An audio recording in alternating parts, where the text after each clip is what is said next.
Reading for July 6th, Science of Mind, A Philosophy, a Faith, a Way of Life by Ernest Holmes. Reading from page 286, paragraph 1, through page 287, paragraph 4, using inclusive language. Definite plan. We will say there are 4 people, A, B, C, and D.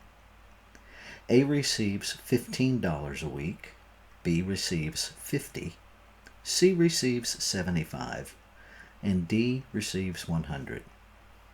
Suppose these 4 people are all without positions and each comes to a practitioner for mental treatment to obtain employment. Please do not think this is a material presentation of a spiritual truth, for in the last analysis, in our philosophy, the universe is either all matter or it is all spirit. If it is all matter, what we formerly called matter is spirit. If the universe is all spirit, what we used to call spirit is matter. The spiritual universe should no longer be divided against itself. The Bhagavad Gita says that we shall never arrive at peace while we deal with the pairs of opposites. Let us not say that $15 is material and the Lord's Prayer is spiritual. Even in the Lord's Prayer, Jesus said, quote, "Give us this day our daily bread," end quote, and he had already told them that they would receive as much bread as they expected. He did not say what the size of the loaf would be.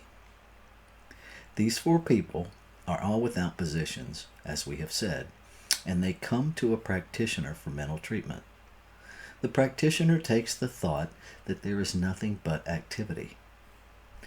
They heal the belief in inactivity and declare that each of these people is divinely active, occupied, and compensated. Without question, they have set a law in motion which will produce something for each of these 4. We will suppose that the treatment is a good and effective one.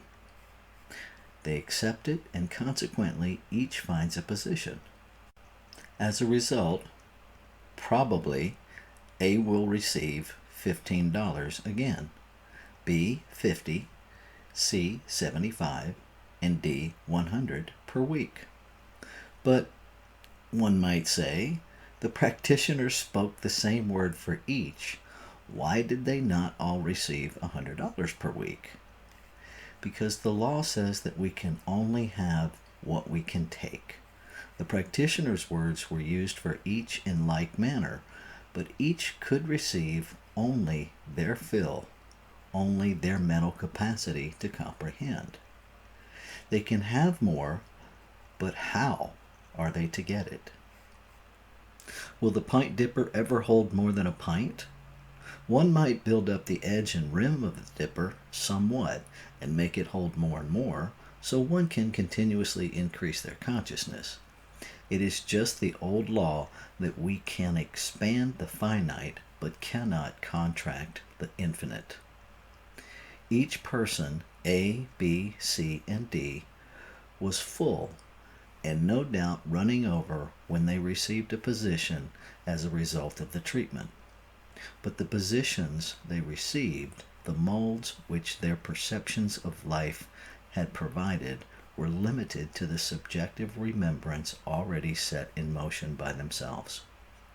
Each attracted to themselves, out of the universal good, that which they could comprehend.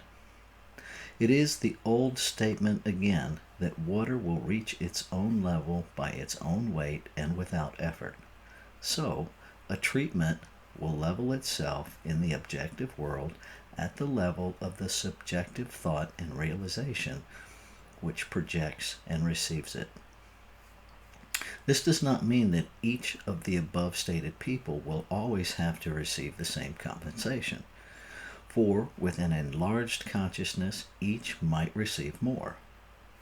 There is nothing in the nature of finality about this, because the person whose consciousness is now bringing them a smaller thing or a less important thing, we name it big and little, and to us it is big or little, can, if they so desire, conceive the bigger thing, the more important position. The same prayer answers the big and the little. A person does not suddenly become affluent because they sit around and think, I am a millionaire. But when they think affluently, they do begin to demonstrate prosperity.